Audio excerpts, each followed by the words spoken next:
Hello everyone, I hope you guys are all having a fabulous Monday. Today I'm coming at you with our weekly Minks Monday Q&A. The bag that I'm currently using is the Louis Vuitton Neverfull MM in the monogram canvas. Now before I get started into the questions, I wanted to address something that a lot of people commented on last week's video in the comment section, and since we have had quite a few new members joining our MMQA discussions, a lot of people have been asking why it is that I don't incorporate pictures into the videos. The main reason that is because I do not want to get slapped, if you will, with a copyright infringement. I usually try to take pictures of new items or any items when I'm at the boutique, or sometimes people will give me permission on Instagram to use their pictures as well. And I really enjoy doing Minks Monday Q&A, and trust me, I know that it is such an inconvenience to either pause the video or maybe you completely lose interest because I don't incorporate those pictures, but that's the main reason. I would hate to stop doing these, and I am trying my hardest to figure out the best way that I can incorporate those pictures without having to, without having any issues in the long run. So that is the reason why I just thought I would come on here and explain it to you guys. I know a lot of people that have been watching Minks Monday in the past, you guys already know that, but like I said, since we have new members, I thought that I would I would let you know. So again, my apologies that it is such an inconvenience. I completely understand, but I will always try to add pictures. And if you guys want to send me your pictures on Instagram, or just if you have a question about your specific item, I can show the picture. I will love to do that.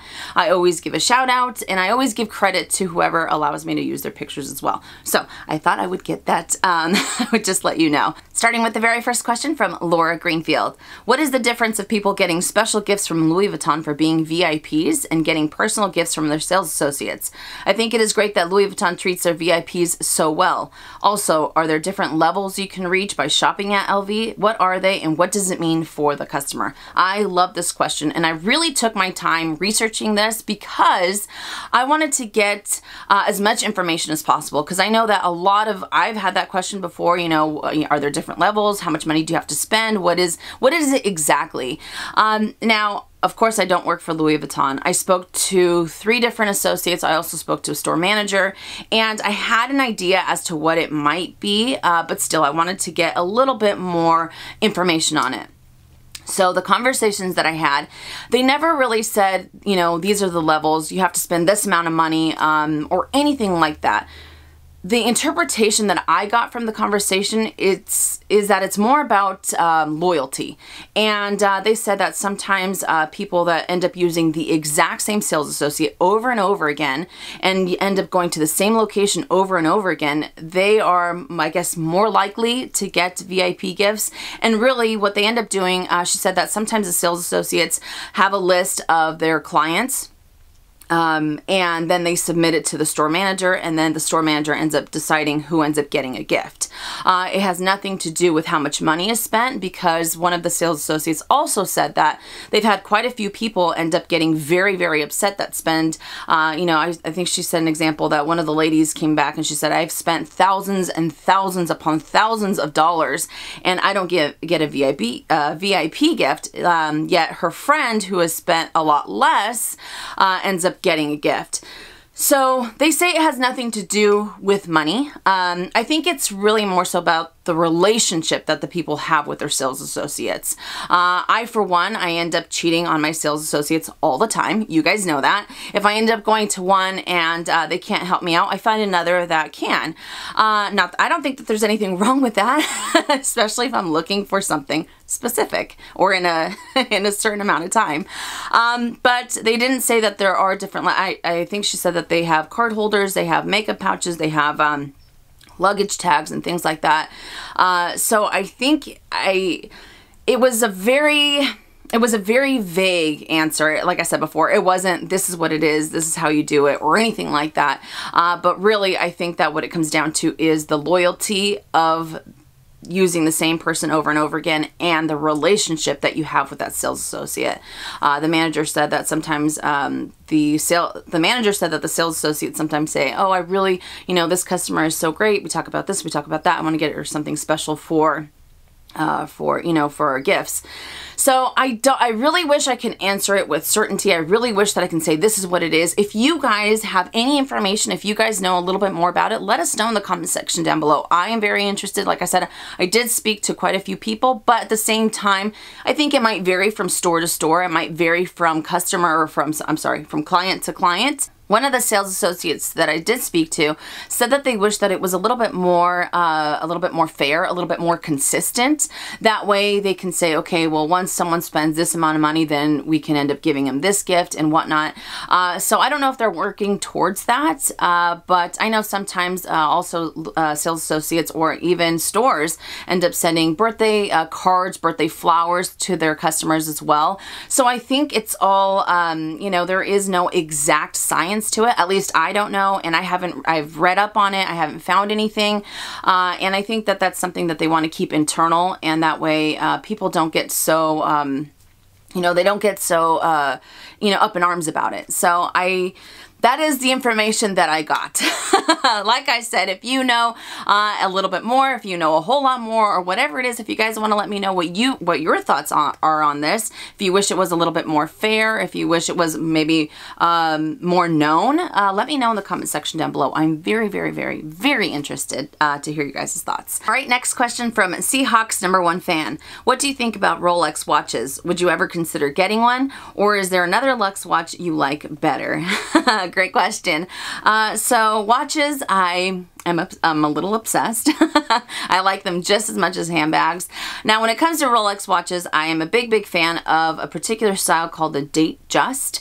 It was mid last year. We went to a jewelry store. I tried it on. I think it was in the rose gold, and I fell in love with it. I love the bezel on it.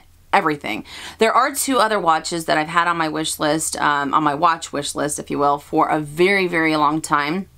The other one being the Cartier Tank watch, and the other one is the Breitling Mont Brilliance chronograph. I think that's what it is. But it is just this large watch. I tend to prefer larger watches. So the Cartier Tank is just kind of like in the middle. It's a little bit smaller, but I just love big, big watches. I don't know what it is. You know, I kind of like this one is a Michael Kors, but I like the way that it looks on my wrist. So I really would love to add, you know, any one of those to my collection at some point in time, probably in the very far future. But I love watches, and especially Rolex watches. They're such a great investment because they only continue to go up in price, and they really maintain their resale value, and I'm a sucker for them. I love them. It's not only about the quality, it is the brand, or it's not only about the brand, it's definitely about the quality that Rolex watches have. So out of the three, I'd probably end up going for the Rolex first, but I would like to add one sometime. All right, next question from MPP275. How do you store all of your boxes? What about the bags for those boxes? I'm a frequent mover due to my occupation. Okay, so when it comes to boxes and bags for the Lux Goodies, I'm definitely what you would call a hoarder. I should get rid of some of them, but for some reason I can't bring myself to do it. You guys can't see it anymore, but above the bags that I have here, I have the top of the shelf has all boxes, and it's boxes within boxes within boxes. They're like little nesting dolls. Now, when it comes to bags, I have them in a separate place. Check it out. I have about 3 of these. I need to see how loud that is. I have about 3 of these bags. Check this out. Full of just random shopping bags.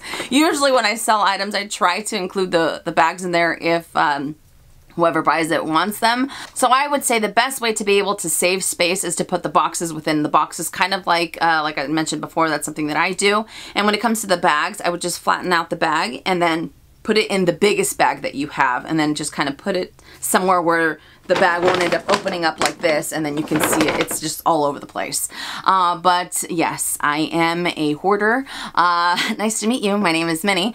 And do you guys do the same thing? Do you guys end up holding to your, holding onto your boxes and all the packaging? I am a sucker for the packaging, so maybe that's why I can't get rid of it. But yeah. All right, next question from Jazz Minch.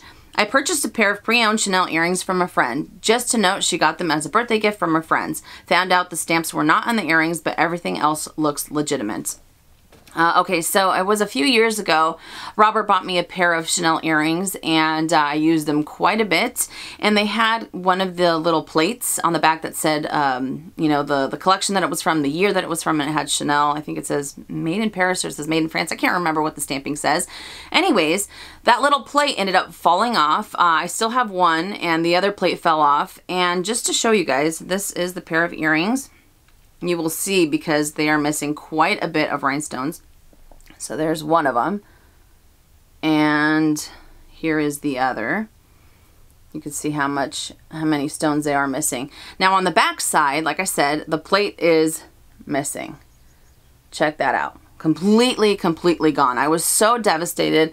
I was so upset because I was thinking, okay, what if I end up, you know, reselling them? Someone's going to think that these are not real Chanel earrings. So I went to the boutique, or I think I called the boutique, and I asked them how much it would be to replace the plate.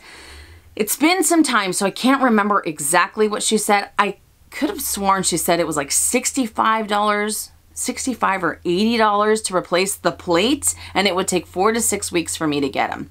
So at that point I said, okay, forget it. I'm not going to replace the plate because they're already missing stones, so I'll just no, I'm not going to put that much money into a pair of earrings that might end up happening again. So I know sometimes that ends up happening. I don't know if that could have happened to your friends' earrings as well, but you can definitely go to the boutique and ask them. Like I said, I could be wrong on how much they quoted me, but I remember it being something kind of ludicrous to the point where I said, no thank you. But definitely go to the boutique and ask them how much it would be to replace it, or maybe they might be able to do it for free. I don't know. But maybe that's what happened to your friend's earrings as well, kind of like mine. And now that I've noticed that some of the earrings, they don't have an extra plate, they just have the stamping on the metal themselves, which I think is a brilliant idea. That way, you know, people, they don't have the same issues that I had with mine. So I love the fact that they started to do that. At least I've noticed that. So yes. Okay, next question from Robin Russell. My hubby got me a fantastic Louis Vuitton handbag, Lock Me Cabas in Rubis, for Christmas, and I just wasn't a big fan. I called to get a return authorization code to return it, and it was past my 30 days. My hubby always buys Christmas presents early, and Louis Vuitton wouldn't even let me exchange it. Do they not have an extended return policy for Christmas purchases? To my knowledge, they do have an extended exchange policy, not a return policy. I believe that from what I was told, that items purchased before December 15th, they have an extended exchange through January 15th. But if you were to purchase them after December 15th, then it goes back to the 14-day policy that they have for exchanges only. So that's, like I said, that's what I was told. That's what I remember. So I don't know if maybe you want to call the location again and speak to the manager. But it should be okay, especially since you said that your hubby ends up buying the Christmas presents earlier. So you still have quite a bit of time, or you have a little bit more time. So I would just call the location again, or call the customer service line and speak to a supervisor or manager and see what they end up telling you. But like I said before, that is what I remember, and that's what I was told recently as well. So hopefully it gets sorted out, and then you could put that towards another beauty. Next question from NY Loves CC. Have you ever had a situation whereby you run into someone you know, and as they take a look at your Chanel or any other designer handbag, they make a comment assuming that it's not an original bag, simply because they personally would never consider spending that amount of money on a bag? I have had the situation happen to me and got me really startled. Not sure if correcting them, saying that my bag is actually original, would appear as bragging or off-putting for them. I ended up not responding at all and just smiling, simply because I was not sure how to handle it.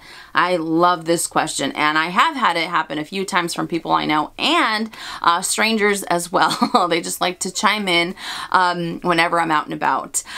So I think that, you know, it's funny because my 20-year-old self would have gotten into an argument with someone saying it is real because of this and that, and just kind of blown up, you know, made a mountain out of a molehill.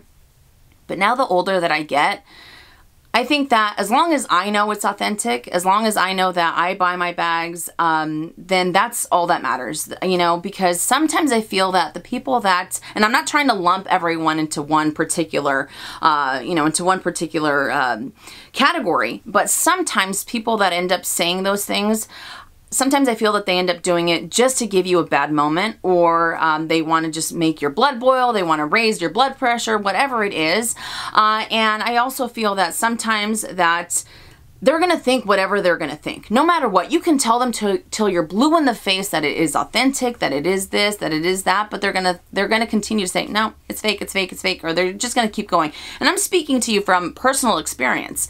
Like I said, my 20-year-old self would have said, no, it's real because of this, because, you know, and it would have just gone, it would have gotten crazy.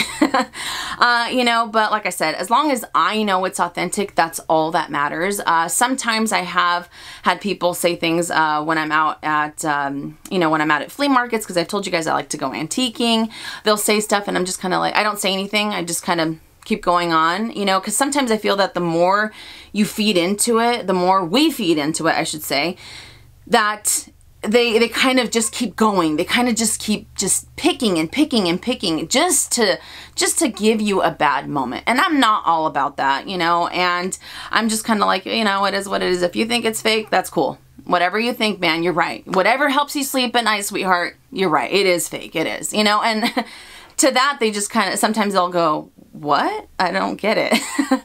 Because I'm not going to sit there and argue about it. I know that my bags are authentic. That's all that matters. That is it, and you don't owe an explanation to anybody because, you know, unless someone truly wants to know about it, you know, and you can really hear in their voice or their tone when they ask you, but for the most part, some people just, they don't care and they just want to they want to be rude. So I think that that was definitely the classiest thing that you did, was just to walk away and smile, because definitely not feeding into it. I think that was definitely 100% the best way to go about it, because that's what I would have done.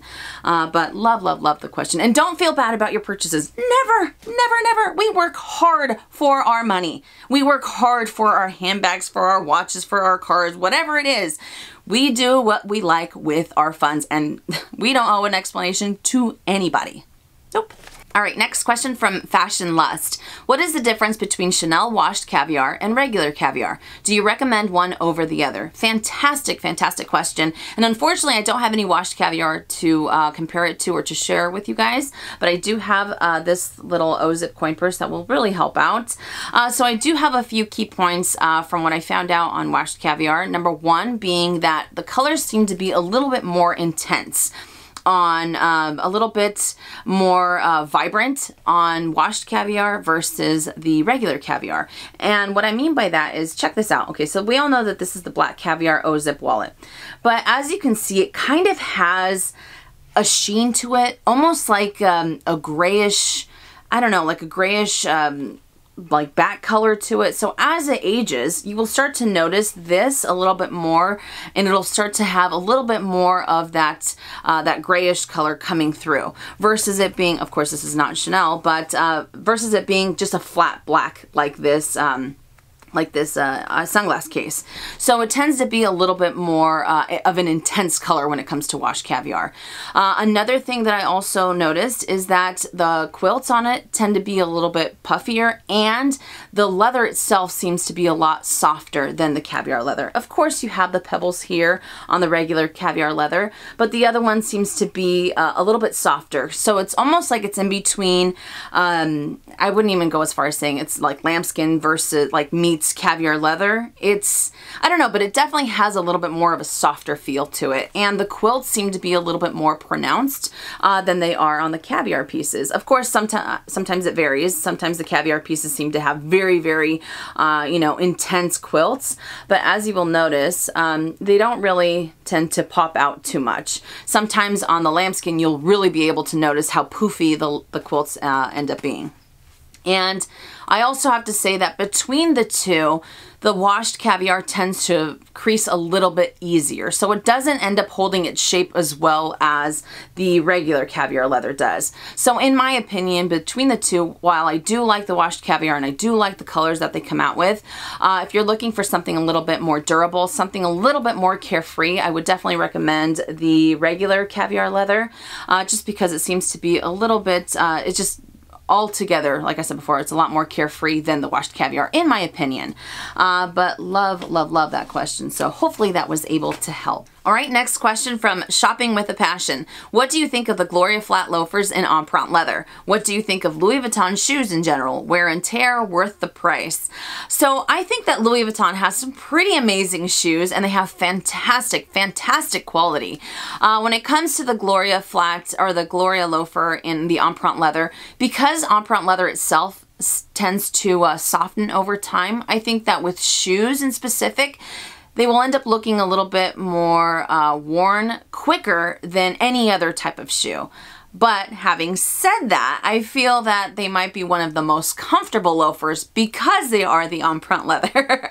So it kind of, it's a two, you know, it's a catch-22, you know, like you like it because it's super, super soft, or it's super comfortable, but it might also have quite a bit of creasing, or the monogram won't be as embossed as before, or as prominent as before, I should say.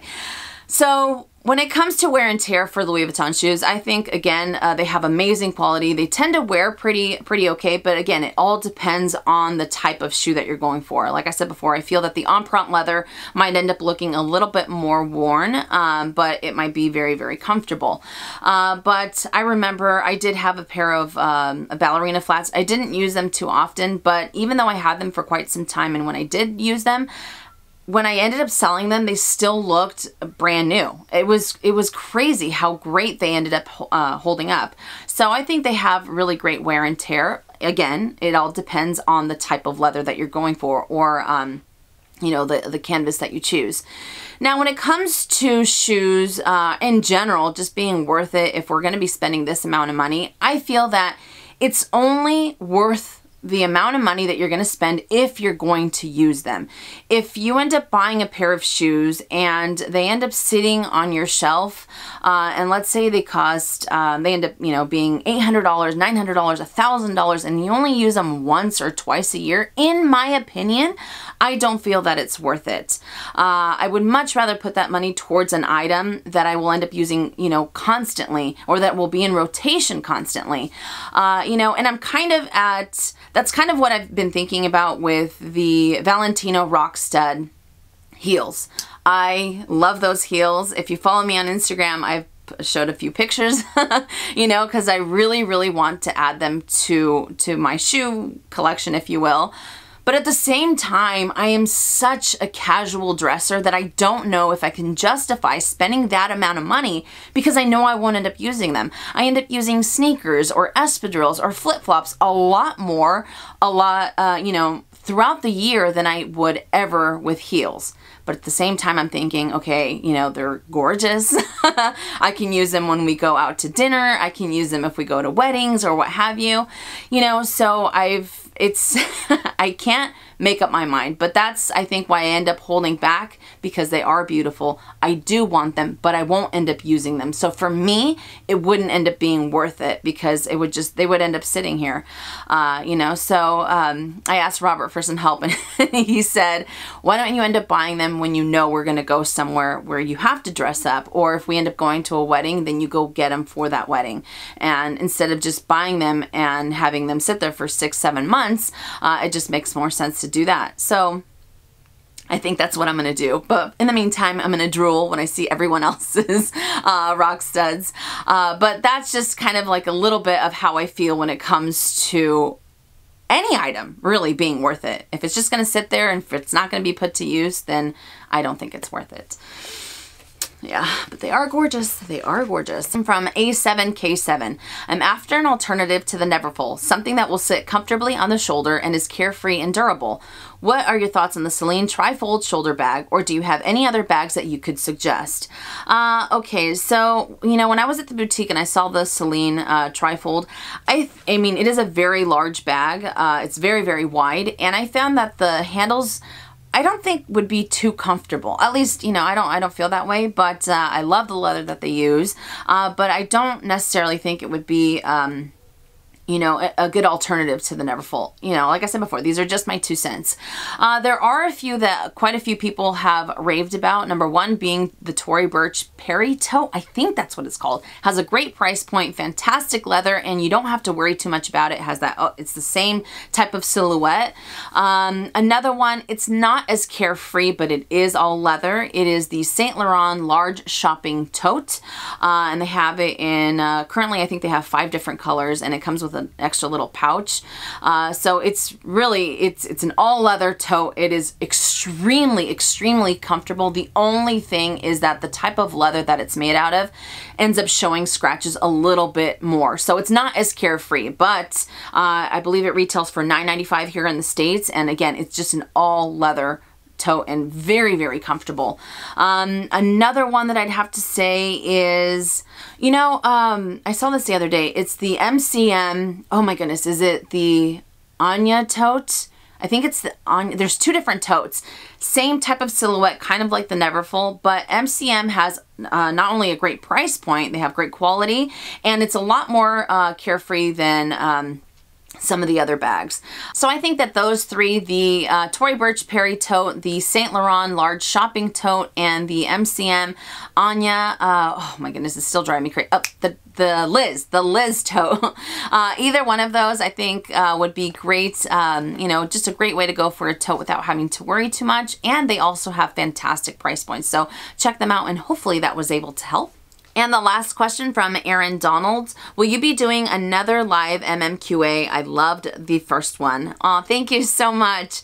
I would love to do another Minks Monday Q&A live. I know last time I didn't give you guys a whole lot of time, you know, to be a part of it. And I ended up doing it on a Monday at 7 o'clock in the morning when a lot of people end up being at work. So if that's something that would interest you, let me know in the comment section down below. I can definitely get something in the works. I'll have my brother help me out like he did last time. And maybe I can do it on the weekend this time, or maybe I could do it at night. I don't know, but something to where I can interact with you guys.